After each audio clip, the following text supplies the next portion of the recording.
Om Swastiastu. Assalamualaikum warahmatullahi wabarakatuh. Salam Om Namo Buddhaya. Salam sejahtera untuk kita semua. Salam harmoni. Perkenalkan, kami dari kelompok 6 Strategi Pembelajaran. Di sini kami akan membawakan materi mengenai modal pembelajaran matematika realistik Indonesia. Baik, sebelum itu izinkan saya untuk memperkenalkan rekan-rekan kelompok 6, yaitu yang pertama ada saya sendiri atas nama Niputubika Aristini dengan 3 digit PIN terakhir yaitu 033 dari kelas 3A Pendidikan Matematika. Selanjutnya ada Mbak Cita Prasanti dengan 3 digit PIN terakhir yaitu 072 dari kelas 3A Pendidikan Matematika. Selanjutnya ada Niputu Divani Paradesiwi dengan 3 digit PIN terakhir yaitu 004 dari kelas 3B Pendidikan Matematika. Selanjutnya ada Igede Agus Widajaya dengan 3 digit PIN terakhir yaitu 015 dari kelas 3B Pendidikan Matematika. Selanjutnya ada Gede Wisnu Budi Pratama dengan 3 digit PIN terakhir yaitu 019 dari 3C Pendidikan Matematika. Selanjutnya ada Nikade Arya Satya Dewi dengan 3 digit PIN terakhir yaitu 020 dari kelas 3C Pendidikan Matematika. Dan yang terakhir atas nama Nurul Aulia Balianti Fanani dengan 3 digit PIN terakhir yaitu 084 dari kelas 3D Pendidikan Matematika. Baik, untuk pemateri yang pertama saya persilahkan. Baik, di sini akan dibahas teori-teori belajar yang berhubungan dengan model pembelajaran PMRI. Teori-teori belajar tersebut yaitu teori belajar konstruktivisme dan teori belajar kognitivisme. Yang pertama, teori belajar konstruktivisme. Menurut buku Belajar dan Pembelajaran tahun 2016, konstruktivisme merupakan suatu aliran filsafat ilmu, psikologi, dan teori belajar mengajar yang menekankan bahwa pengetahuan adalah konstruksi atau bentukan kita sendiri. Teori belajar konstruktivisme menunjukkan pemahaman tentang belajar yang lebih menekankan pada proses daripada hasil. Dalam proses belajar, hasil belajar, cara belajar, dan strategi belajar akan mempengaruhi perkembangan skema berpikir seseorang. Menurut teori konstruktivisme, kegiatan belajar bukanlah sekedar menghafal, akan tetapi proses mengonstruksi pengetahuan melalui pengalaman. Siswa secara aktif membangun pengetahuannya, sedangkan guru berperan sebagai fasilitator atau pencipta kondisi belajar. Selanjutnya, teori belajar kognitivisme. Menurut Dr. C. Asribuningsih dalam bukunya yang berjudul Belajar dan Pembelajaran, mengatakan bahwa teori kognitif berpandangan bahwa belajar merupakan suatu proses internal yang mencakup ingatan, pengolahan informasi, emosi, dan aspek-aspek kejiwaan lainnya. Dalam model PMRI menyebutkan bahwa matematika adalah aktivitas manusia. Hal ini merujuk pada konsep teori belajar kognitif, yaitu adanya pemrosesan informasi yang menjelaskan tentang aktivitas pikiran setiap peserta didik dalam menerima, menyimpan, dan menggunakan informasi yang dipelajari. Teori belajar kognitivisme lebih mementingkan proses belajar daripada hasil belajar itu sendiri.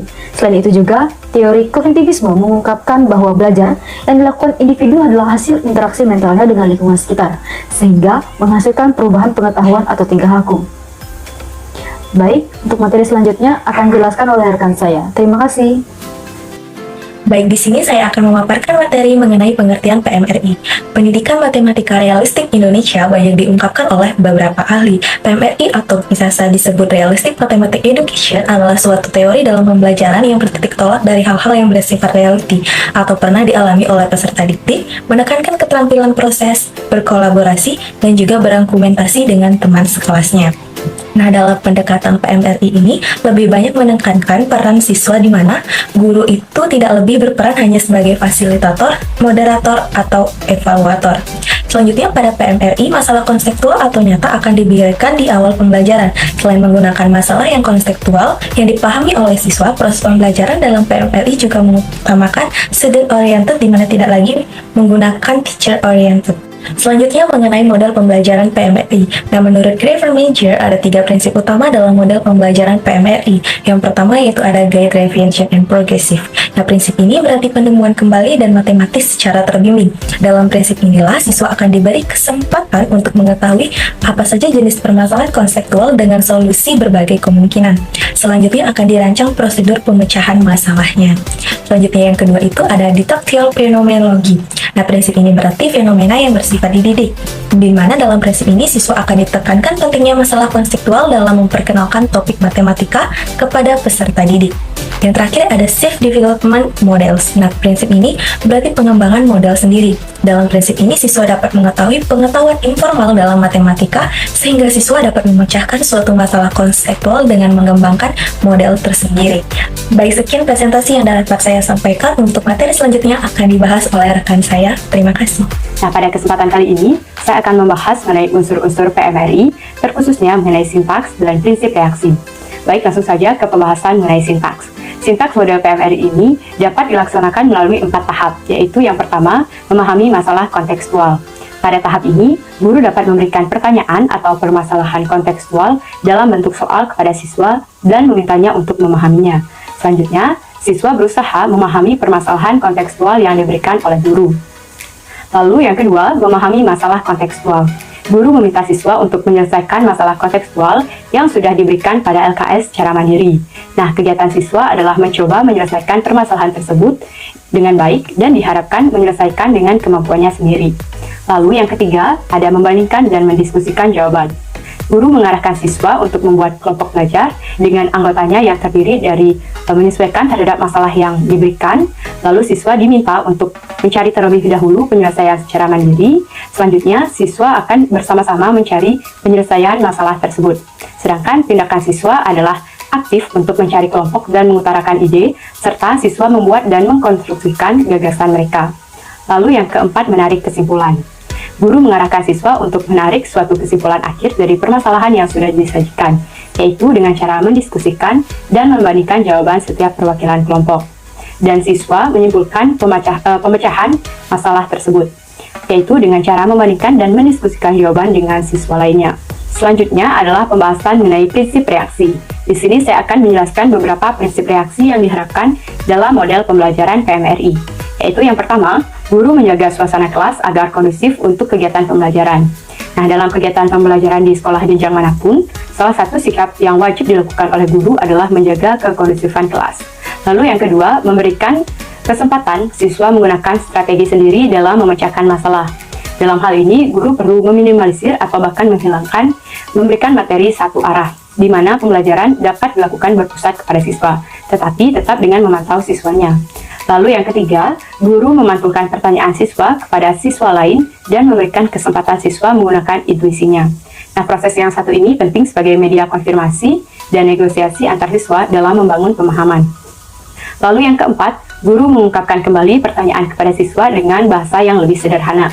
Nah, reaksi guru terhadap pertanyaan siswa bersifat konstruktif, sehingga siswa dapat mendorong partisipasinya dan kolaborasinya, juga memudahkan siswa dalam menangkap makna dari pembelajaran yang dilakukan. Lalu yang kelima, guru berusaha memberikan pancingan bila siswa mengalami kebuntuan penelusuran untuk mendapatkan pemahaman. Dapat dilakukan dengan cara menuntut siswa dengan memberikan pertanyaan ringan yang akan membantu siswa keluar dari kebuntuannya. Nah, sekian pemaparan materi dari saya, selanjutnya akan dilanjutkan oleh rekan saya. Terima kasih. Baik, di sini saya akan melanjutkan materi unsur-unsur PMRI, di mana unsur ketiganya adalah sistem pendukung. Model pembelajaran PMRI ini membutuhkan beberapa bahan serta media yang sesuai digunakan dalam penerapannya. Untuk setiap pokok bahasan, diperlukan minimal satu buku pegangan guru, bahan ajar realistik baik berupa buku siswa atau sebagainya, lembar kerja siswa, perangkat evaluasi, dan media pembelajaran relevan lainnya. Berbagai komponen pendukung tadi dikembangkan berdasarkan karakteristik dan prinsip-prinsip model pembelajaran PMRI sehingga mendukung kelancaran pembelajaran. Baik, untuk unsur keempat adalah dampak instruksional dan dampak pengirim, di mana pada dampak instruksional dibagi lagi menjadi 4 subbagian. Yang pertama adalah penguasaan kompetensi. Dalam pembelajaran matematika realistik, diharapkan dapat memperbaiki penguasaan kompetensi siswa secara signifikan. Selain kompetensi yang berkaitan dengan materi, kompetensi lain seperti kemampuan berpikir formal pun tak kalah pentingnya dalam PMRI. Lanjut pada sub kedua adalah kemampuan membangun pemahaman dan pengetahuan. Model pembelajaran PMRI diharapkan dapat meningkatkan kemampuan siswa dalam membangun batang tubuh pemahaman dan pengetahuan siswa secara mandiri. Selanjutnya sub ketiga yaitu kemampuan pemecahan masalah. Model pembelajaran PMRI diharapkan dapat meningkatkan kemampuan siswa dalam memecahkan masalah dengan cara siswa diberikan masalah yang kemudian diberikan waktu untuk menyelesaikannya sendiri terlebih dahulu. Setelah sub terakhir adalah kemampuan berpikir kritis dan kreatif. Pada penerapan model PMRI memiliki tujuan lain yang tak kalah penting, yaitu meningkatkan kemampuan berpikir kritis dan kreatif masing-masing siswa. Pada model PMRI ini, pemahaman dan pengetahuan harus dibangun mandiri oleh siswa itu sendiri. Nah, untuk dampak pengiringnya dibagi menjadi 5 bagian subbab. Di antaranya subbagian pertama yaitu minat terhadap matematika. Model pembelajaran PMRI diharapkan mampu meningkatkan minat siswa terhadap matematika dengan caranya salah satu yaitu mengaitkan permasalahan di kehidupan nyata dengan materi atau konsep dalam matematika. Nah, untuk subbagian kedua yaitu keaktifan belajar siswa. Model pembelajaran PMRI diharapkan meningkatkan keaktifan siswa dalam belajar dengan menurunkan dominasi guru dalam pembelajaran dan mengubah pola belajar yang berpusat pada guru menjadi berpusat pada siswa. Lanjut untuk subbagian yang ketiga, yaitu kemandirian siswa. Model pembelajaran PMRI diharapkan meningkatkan kemandirian belajar siswa dengan menuntut aktif siswa untuk memahami bahan ajar terlebih dahulu sebelum dibahas bersama. Selanjutnya, subbagian yang keempat adalah pengembangan aspek sosial. Model pembelajaran PMRI diharapkan meningkatkan pengembangan aspek sosial siswa dengan cara meningkatkan interaksi siswa dengan siswa ataupun siswa dengan guru dalam proses pemecahan masalah dalam bentuk kelompok kecil yang dapat membantu siswa untuk menumbuhkan jiwa sosialnya. Baik, untuk subbagian terakhir yaitu sub kelima, pemahaman kaitan matematika dengan dunia nyata, di mana dalam penerapan PMRI, guru dapat mencari konsep atau soal-soal yang akan dibahas yang sesuai dengan konsep-konsep atau masalah dalam kehidupan sehari-hari. Sekian materi yang saya bawakan. Materi selanjutnya akan dilanjutkan oleh rekan saya.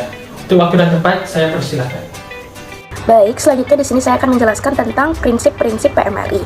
Menurut Van den Heuvel-Panhuisen tahun 1996 dalam jurnal Saifuddin Vol merumuskan prinsip-prinsip model PMRI sebagai berikut. Yang pertama adalah prinsip aktivitas. Peserta didik harus aktif baik secara mental maupun fisik dalam pembelajaran matematika. Peserta bukan insaf yang pasif menerima apa yang disampaikan oleh guru, tetapi aktif baik secara fisik, teristimewa secara mental mengolah dan menganalisis informasi, mengkonstruksi pengetahuan matematika. Yang kedua ada prinsip realitas. Pembelajaran dimulai dengan masalah-masalah yang realistik bagi peserta didik, yaitu dapat dibayangkan oleh peserta didik. Masalah realistik lebih menarik bagi peserta didik dari masalah-masalah matematis formal tanpa makna. Lalu yang ketiga ada prinsip berjenjang. Dalam pembelajaran matematika, peserta didik melalui berbagai jenjang pemahaman, yaitu dari mampu menemukan solusi suatu masalah konseptual atau realistik secara informal, melalui skematisasi memperoleh wawasan tentang hal-hal yang mendasar, sampai mampu menemukan solusi suatu masalah matematis secara formal. Lalu yang keempat ada prinsip jalinan. Sebagai aspek atau topik dalam matematika, jangan dipandang dengan dipelajari secara bagian-bagian yang terpisah, melainkan dipandang sebagai terjalin satu sama lain sehingga peserta didik dapat melihat hubungan antara materi-materi itu secara lebih baik. Konsep matematika adalah relasi-relasi. Secara psikologis, hal-hal yang berkaitan akan lebih mudah dipahami dan dipanggil kembali dari ingatan jangka panjang daripada hal-hal yang terpisah. Lalu selanjutnya ada prinsip interaksi. Matematika dipandang sebagai aktivitas sosial. Kepada peserta didik perlu dan harus diberikan kesempatan menyampaikan strateginya dalam menyelesaikan suatu masalah kepada yang lain untuk ditanggapi, dan menyimak apa yang ditemukan orang lain dan strateginya menemukan hal itu secara menanggapnya. Lalu yang terakhir ada prinsip bimbingan. Peserta didik perlu diberikan kesempatan untuk menemukan kembali pengetahuan matematika terbimbing. Guru menciptakan kondisi belajar yang memungkinkan peserta didik mengkonstruksi pengetahuan matematika mereka. Situasi ideal PMRI. Pada pembelajaran matematika realistik Indonesia atau PMRI, siswa diberikan kesempatan untuk mengkonstruksi gagasan sendiri untuk mencapai penyelesaian suatu soal atau masalah dalam matematika, sehingga pembelajaran menjadi konstruktif dan juga produktif. Adapun beberapa situasi yang sangat diharapkan oleh guru demi kelancaran dan keberhasilan dalam suatu proses pembelajaran. Yang pertama, situasi ideal saat proses pembelajaran dimulai, di mana yang pertama menarik perhatian siswa, yang kedua menimbulkan motivasi kepada siswa, yang ketiga memberikan suatu landasan atau acuan, dan yang terakhir menjelaskan keterkaitan materi. Yang kedua, saat proses pembelajaran berlangsung, terdiri dari yang pertama berdasarkan saran guru, siswa membuat kelompok mereka sendiri. Yang kedua, siswa bekerja sendiri dahulu lalu bekerja dalam kelompok. Yang ketiga, guru membimbing siswa bila diminta. Yang keempat, guru membimbing siswa melalui pertanyaan-pertanyaan. Yang kelima, guru memotivasi siswa untuk membandingkan jawaban mereka. Yang keenam, guru berkeliling ke setiap kelompok. Dan yang terakhir, guru memotivasi siswa khususnya kelompok yang kurang aktif. Lalu yang ketiga, saat akhir proses pembelajaran, meliputi yang pertama melakukan tindakan kembali terhadap materi yang diajarkan. Lalu yang kedua, melakukan evaluasi terhadap pembelajaran. Adapun kelebihan dan kekurangan dari PMRI. Untuk kelebihannya itu yang pertama, dalam cara penyelesaian suatu soal tidak harus tunggal dan penyelesaiannya tidak harus sama antara orang satu dan orang lainnya. Kemudian yang kedua, menggabungkan kelebihan dari segala pendekatan pembelajaran lain, yaitu antara pendekatan pemecahan masalah, pendekatan konstruktivisme, dan pendekatan pembelajaran yang berbasis lingkungan. Selanjutnya, adapun kekurangan dari PMRI yaitu yang pertama, penilaian dan pembelajaran matematika realistik lebih rumit dari pembelajaran konvensional. Kemudian yang kedua, Pencarian soal yang kontekstual tidak mudah untuk setiap topik matematika yang perlu dipelajari oleh siswa. Nah, kemudian menurut Suarsono, kelebihan pendidikan matematika realistik Indonesia yaitu diantara yang pertama, dapat memberikan pengertian yang jelas dan operasional kepada para siswa tentang keterkaitan antara matematika dengan kehidupan sehari-hari. Kemudian yang kedua, matematika merupakan suatu kajian yang dapat dikonstruksi dan dikembangkan sendiri oleh para siswa. Kemudian yang ketiga, metode penyelesaian soal yang tidak harus tunggal. Yang keempat, metode proses pembelajaran di sekolah merupakan proses yang paling utama dalam mempelajari matematika dan dapat menentukan sendiri konsep-konsep siswa yang dibantu oleh gurunya. Dan yang terakhir, dapat menggabungkan banyak pendekatan pemecahan masalah, pendekatan konvensional, dan pendekatan pembelajaran yang berdasar pada lingkungan. Nah, kemudian Suarsono juga menyebutkan beberapa kekurangan dari pendidikan matematika realistik Indonesia, yaitu yang pertama, susah membuat soal dan yang kontekstual untuk setiap topik. Kemudian yang kedua, penilaian bila dibandingkan dengan pembelajaran konvensional itu lebih sulit. Kemudian yang terakhir, senantiasa cermat dalam memilih alat peraga yang dapat membantu proses berpikir para siswa. Baik, di sini saya akan menjelaskan bab 3, implementasi mengenai rencana pelaksanaan pembelajaran atau RPP. Seperti yang kita ketahui, RPP merupakan rencana pembelajaran yang dikembangkan secara rinci dari suatu materi pokok atau tema tertentu yang mengacu pada silabus. Baik, di sini kami membuat RPP untuk jenjang SMP kelas 8 mengenai materi pokok bangun ruang sisi datar, di mana submaterinya yaitu menentukan volume kubus dan balok. Adapun tujuan pembelajarannya yaitu melalui kegiatan pembelajaran peserta didik diharapkan dapat: yang pertama, menemukan dan menentukan volume bangun ruang kubus dan balok; yang kedua, menyelesaikan masalah kontekstual yang berkaitan dengan bangun ruang kubus dan balok dalam kehidupan sehari-hari.